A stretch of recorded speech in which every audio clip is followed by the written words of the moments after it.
احتفال تحول لمذبحة وبقى من أبشع الجرائم والمجازر اللي حصلت في التاريخ. ازيكم معلمين؟ معاكم المعلم دومة، والنهاردة جيت أكلمكم عن مذبحة القلعة. بدأت الحكاية سنة 1805 لما قرر المشايخ إن هم يعينوا محمد علي حاكم لمصر. ساعتها المماليك ما جاتش معاهم القرار ده سيك، هو قال لك الخير اللي كان في ايدينا كله هيضيع، والثروات والفلوس اللي كنا بناخدها من الشعب كل ده مش هيبقى تحت ايدينا.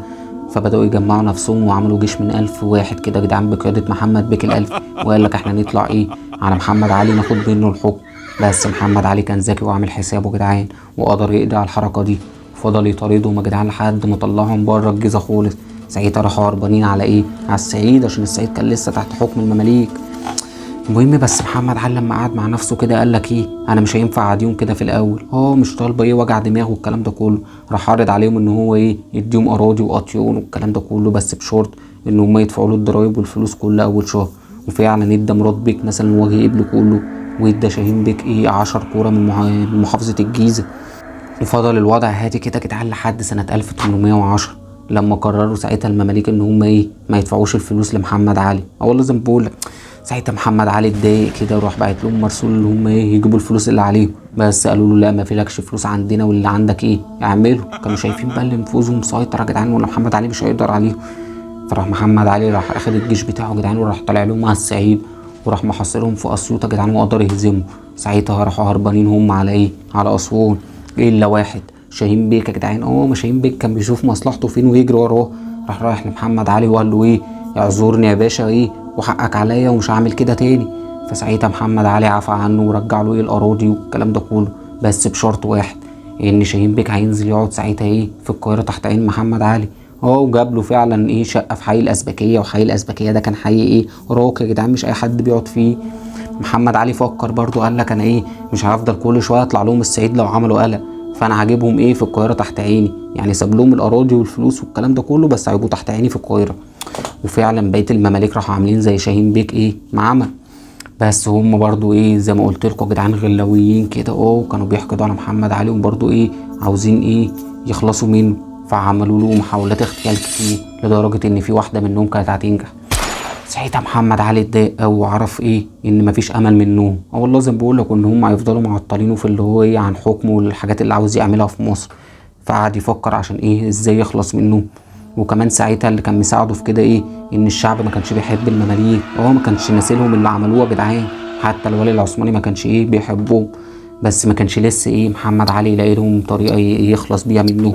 فضلت كده يا جدعان الدنيا لحد سنه 1811 لما الولي العثماني يا جدعان بعت لمحمد علي مرسول كده ان هو يحضر جيش عشان يطلع يقضي على الحركه الوهابيه في الحجاز اللي هي السعوديه يا حبيب قلب المعلم. محمد علي لما قعد وفكر كده قال لك انا مش هينفع اطلع بجيشي والمماليك موجودين. والله زي ما بقول لك ساعتها تاني يوم هيجوا ياخدوا الحكم كله ويكرشوني. فراح جمع 3 من الرجاله اللي بيثق فيهم، اللي هم دراعاته اليمين. مين بقى هم؟ لزغلة يا جدعان، وده كان الوزير بتاعه. وحسن بيك يا جدعان، وده كان قائد جيوش الارناؤوط. جيوش الارناؤوط دول يا جدعان مرتزقه كده، كان جايبهم محمد علي عشان يبقوا معاه في الحكم. وقائد الجيوش صالح كوش. وقعدوا عملوا اجتماع مع بعض، بيقول لك اجتماع سري كده عشان يشوفوا ازاي يخلصوا من المماليك. وفعلا جات لهم فكره ان هم يخلصوا من المماليك مع تعيين احمد طوسون قائد للجيوش. احمد طوسون ده جدعان ابن محمد علي، هو ساعتها اللي اتعين قائد للجيوش اللي هتطلع تقضي على الحركه الوهابيه. وفعلا محمد علي راح بعت للمماليك ان هم يحضروا احتفال تعيين احمد طوسون قائد للجيوش يوم 1 مارس 1811. المماليك ساعتها فرحوا كده يا جدعان وحسوا بغرور العظمه، عشان اللي كان بيحضر الاحتفالات دي بس يا جدعان مين؟ كبارات البلد. فقالوا اللي محمد علي شايفنا من كبارات البلد. وبداوا فعلا يلبسوا احسن هدوم عندهم يا جدعان والمجوهرات بتاعتهم عشان يروحوا الاحتفال. وراحوا الاحتفال فعلا، ومحمد علي استقبلهم بنفسه يا جدعان، وقعدوا وفضلوا مبسوطين بياكلوا وبيشربوا الكلام ده كله، لحد ما تقرر ان هم يطلعوا يمشوا بقى في الموكب عشان الشعب يشوفهم والكلام ده كله. ما دي كانت عاده بتحصل زمان يا جدعان، لما الجيش بيجي يطلع بلد كده يعمل فيها يحارب فيها والكلام ده كله، كانوا بيمشي في البلد عشان البلد تشوفه. وفعلا بدأوا يتحركوا ناحيه باب العزب يا جدعان. اشمعنى بقى محمد علي اختار باب العزب ده؟ عشان خاطر كانت الطريق بتاعه ضيق كده يا جدعان كله صخور، فهم مش هيعرفوا يهربوا منه. وفعلا بدأت المسيرة تمشي بقيادة مين؟ أحمد توسن في المقدمة، ورا منه قائد الجيوش، ورا منه قائد المحافظة كتعامل المحافظات والكلام ده كله، ورا منهم الجنود الأرناؤوط، ورا منهم المماليك. كانوا ماشيين كده بالترتيب بقى طالعين عشان يحيوا الشعب. بس أول ما عدى توسن يا جدعان والجنودات اللي ورا منه عدوا من البوابة، راح في صوت طلقة اتضربت والبوابة بدأت تتقفل. مين بدأ يحس بقلق؟ المماليك بدأوا يحسوا بخوف كده جدعان، وكمان بقوا شايفين الجنود الأرناؤوط بيطلعوا على السور فوق كده. ومرة واحدة راح الجنود بدأت تضرب عليهم نار. ساعتها الخوف سيطر عليهم، وما بقوش عارفين يعملوا بقى يتدافعوا جدعان وعاوزين يهربوا بأي طريقة. يعني مثلا شاهين بيك طلع على الجثث وطلع على المماليك كده عشان يطلع على السور، بس أول ما طلع فوق واحد اداله طلقة وراح وقع. وبسليمان بيك يا جدعان بيقول لك اخد طلقه في كتفه وجرى ناحيه الحراملك في القلعه كده عشان يحتمي فيه، وقال لك احتمي في القلعه. وده كان ساعتها حاجه كبيره ان حد يحتمي في القلعه، ما ينفعش تلمسه. بس الجنود ساعتها ما رحمتهوش، راحوا قاطعين راسه يا جدعان ورموه بره القلعه برضه عشان ما تتمسكش عليهم. وغير برضه المماليك اللي راحوا تحت رجل توسن كده تحت الحصان بتاعه عشان يعفوا عنه.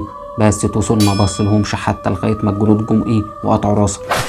وفضلوا الجنود بتقتل فيهم يا جدعان. ومحمد علي ساعتها كان قاعد على العرش بتاعه، بس كان قاعد ساعتها بيقول لك متوتر.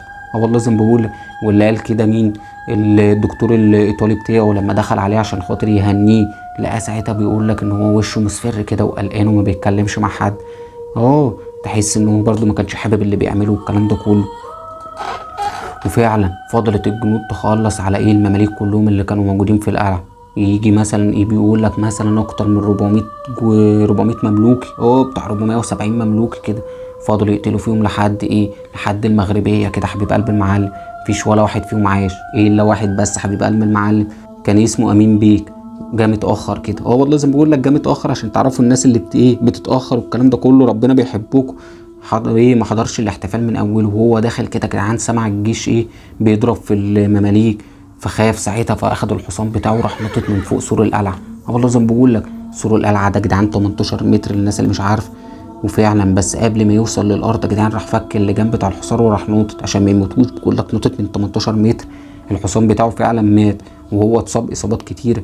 بس انتوا فاهمين الخوف ساعتها يا جدعان ما خلوش حاسس بحاجه، وفضل يجري لغايه ما هرب ساعتها من مصر ونزل على الشام. المهم فضلت الجنود تشوف بقى مين اللي ما ماتش في القلعه كده يا جدعان وبقت تقطع راسه. والله زي ما بقول لك فضلوا كده لحد المغربيه من كتر الدم يا جدعان. بيقول لك الدم نزل من القلعه على المناطق اللي جنب منه، حتى في شوارع فضلوا ينظفوا فيها اكتر من كذا يوم. والله زي ما بقول لك. ومنهم شارع الدرب الاحمر. شارع الدرب الاحمر ده اتسمى بسبب كميه الدم اللي كان موجوده فيه، كان لونه بيقول لك كله احمر ساعتها. المهم وفعلا محمد علي ساعتها حاسس ان هو قضى على المماليك كلها. بس برضه الحكايه ما خلصتش لحد هنا حبيب قلب المعلم، عشان محمد علي امر الجنود بتوعه اللي هم ينزلوا يخلصوا على بقيه المماليك اللي موجودين ساعتها في القاهره وفي البلد. وفعلا بقيه الجنود راحوا نازلين عشان يخلصوا على بقيه المماليك اللي موجودين في البلد، وبداوا يطلعوا يسرقوا بيوتهم يا جدعان ويغتصبوا النساء بتاعهم. والله زي ما بقول. بس الجنود جات لهم حاله من العبط كده يا جدعان. بعد ما خلصوا المماليك بداوا يخشوا على بيوت المصريين. والله زي ما بقول لك جات لهم حاله عبيطه كده. مين اللي وصل له الاخبار دي؟ محمد علي. ساعتها اتضايق قوي، راح اخد ابنه وتوسن باشا واخد معاهم الجيش يا جدعان وراح نازل ماشي في البلد عشان يشوف الجنود اللي عملت كده. ويطمن المصريين برضو، ما كانش عاوز يخسر الشعب يا جدعان، لا. وامر ان اي جندي دخل بيت واحد مصر هيتعدم. والله لازم بقول لك. وساعتها فالمماليك كلهم هربوا من مصر. هم اصلا اللي اتبقوا بتاع 60 مملوك يا جدعان فضلوا يهربوا لغايه ما طلعوا على الشام وهربوا من مصر خالص. ساعتها خلصت مصر من المماليك كلها. والله لازم بقول لك. وبدا عصر جديد في مصر. محمد علي ساعتها بقى خلاص من تاني صداع في راسه. زي ما احنا قلنا في الفيديو اللي فات يا جدعان كان خلاص من عمر مكرم والمشايخ، بعد كده دلوقتي خلاص من المماليك. فبدأ بقى يشوف مصر هيعمل فيها بس بقى حبيب قلب المعلم متنساش تكتب لنا في الكومنتات لو عايزين تسمعوا عن حاجة، وتعملوا لنا لايك وشير وسبسكرايب عشان قعدة المعلمين تكتر. يلا السلام عليكم.